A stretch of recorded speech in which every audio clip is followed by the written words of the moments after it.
Bryan Carpenter is a veteran private military contractor currently working in the film industry as an armorer, trainer, stunt performer, and producer. And he is joining us live tonight to continue this conversation and really investigation and search for answers. Bryan, appreciate your time again tonight. Hannah Gutierrez Reed, the armorer on this particular set, says that she had no idea where the live ammunition came from, blaming, as you just heard, the producers for unsafe conditions and working environment. In your opinion, is that a legitimate defense for a person who is in charge of the arms on set? You know, as I said before, the ultimate responsibility, the reason an armorer is hired and put onto a movie set is the safekeeping, handling, and implementation of firearms on a set. The prop master is their immediate supervisor and boss. You know, if she doesn't know where the rounds came from, then who does? That's the question that, you know, the investigative bodies here are trying to answer. And, you know, from my experience in that world, it looks like they're doing a good and thorough job. It's going to take quite some time to get all of those pieces and the underlying facts put together and all of the questioning and interviews of all the parties involved. And there's a lot of them. The props truck itself, after they conducted a search warrant on it, I think they discovered other items there that were in question. And that is specifically the domain of the prop master and the armorer, at least on any set that I've worked on. Bryan, let's stay there for a moment. Who hires the armorer? How does that person assess their skills and their qualifications to do the job on set? With the exception of one film I've ever worked on, I was hired on that film by the director himself. With the exception of that, every other film, and I've worked on many, has been hired by the props master. Props master directly hires the armorer. So one thing that came up I was reading a lot about this story today, and Hannah Gutierrez Reed is claiming that she was hired for two positions on this particular set, the armorer and also the prop master. So essentially what you're saying is the person who would hire the armorer is the prop master. She was asked to do both. Can a person realistically and safely hold both of those positions? So that is the trend now that I've seen over the last few years, with all of the studios trying to cut budget and make ends meet by stretching them, is try to pull double duty. There are some props masters out there that are exceptional armorers, and if they're doing a very small film that doesn't have a lot of moving parts, doesn't have a lot of firearms out there, then possibly with a high level of skill and lots of experience, they could pull it off. But anything that has more than a few weapons on it, it's just no way, in my opinion, that a props master with all of the multitude of things that they have going on can also handle the position of an armorer when you have to be that thorough and that precise with everything you do. And in terms of the logistics, who's responsible for handing a gun to an actor? What's the chain of custody regarding firearms? Well, it's a long one, and there has to be a lot of steps broken, missed, or just completely ignored to get to the point that we're talking about right now. The first step is these firearms coming from a legitimate prop house, somewhere that maintains them, makes sure that they're safe. They get shipped in to the production, either the props master or the armorer takes possession of them. And that's regulated by a governmental body, ATF, Alcohol, Tobacco, and Firearms regulates that. After that's done, there's a check performed on the spot when they're received in. They're locked down under in a safe or in a secure storage area inside of the props department. And then before they even get to set, they undergo at least 3 other additional checks for safety. Once they're on set, before they're handed off, a double verification check is done with a person of authority on the set, generally the first AD. Everyone is let to see the gun is safe. It has no obstructions in the barrel. It's not loaded. And it's safe to use. Once that double verification process happens, then you stand by and wait for the scene to be, carried out. And once they start rolling or speeding sound, then you hand off the weapon in whatever condition it needs to be handed off in. Call it cold, call it hot, depending on if it's empty or loaded. The person directly responsible for handing off the weapon to any cast member is the armorer. and the armorer should be the only person handing that weapon off to the cast member.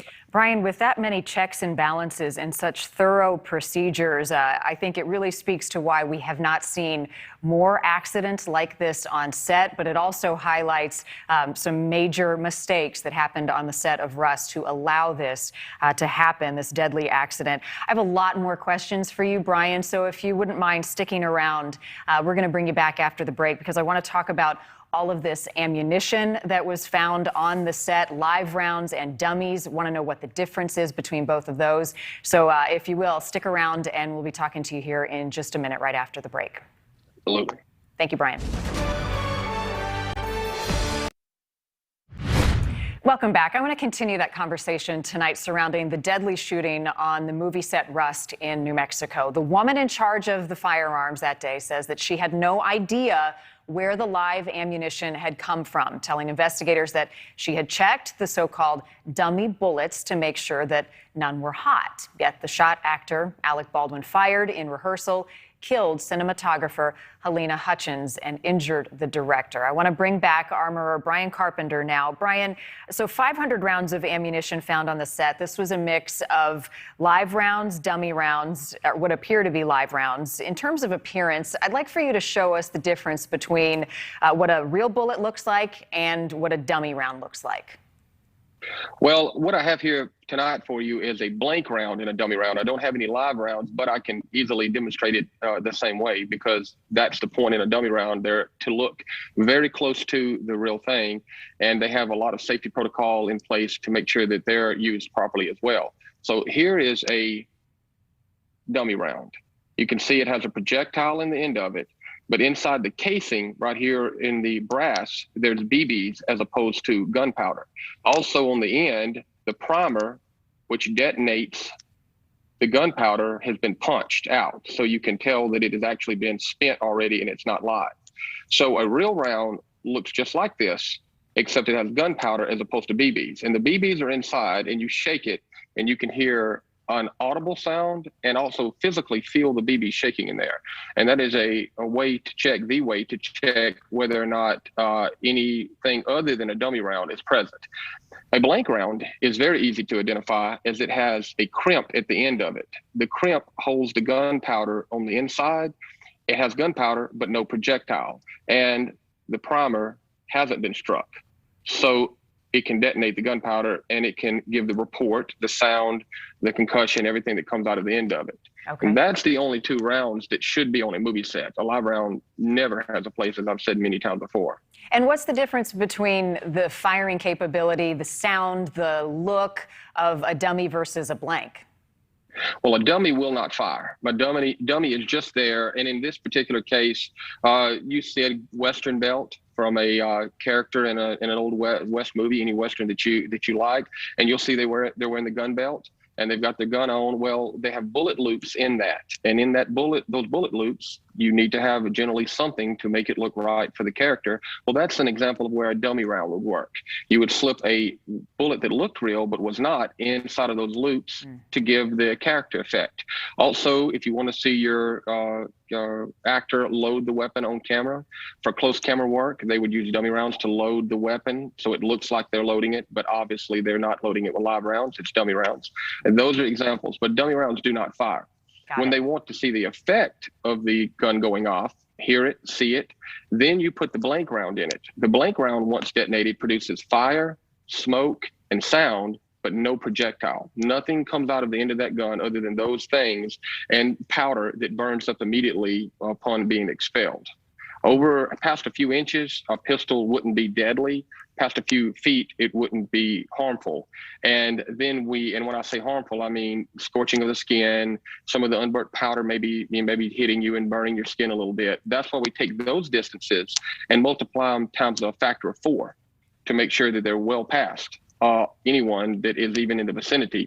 Also, the firearm is never pointed directly at someone either. One of the four safety rules that actors should receive in training is never let that weapon cover or be pointed at anything you're not willing to harm. So no matter what it looks like in a movie, it's always an off-camera angle and always being aimed away from and not never directly at. You treat it like it's real, even if you know that it's not. That's exactly right. Bryan, the other thing that caught my attention, there are reports that ammo was left unsecured on a cart on this set with some additional ammo inside that prop truck. Is it standard procedure to have ammo lying around like that?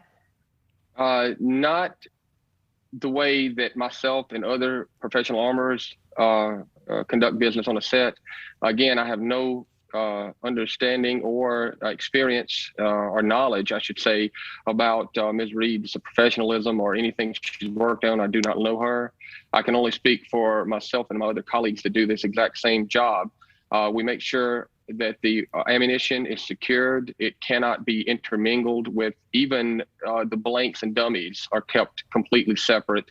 The dummy rounds always are a particular concern to me because obviously they simulate and look like a real round in appearance. So even if you're on location, let's just say a movie production company hires a location scout to go out and find a location to shoot at, and they're renting that property, then I do a safety sweep of the entire property that we're going to be filming in to make sure that no one outside of the film crew brought anything in there. And that's just part of what I do. And I make sure that the ammunition is locked down and secure, along with the weapons being locked down and secure, so no one else other than myself or an appointed person can be in control of them or have access to them. Necessary steps. Hannah did say this was a job that she was hesitant to take because she wasn't sure if she was ready, and she is at the beginning of her career, her words. One more question for you, Bryan.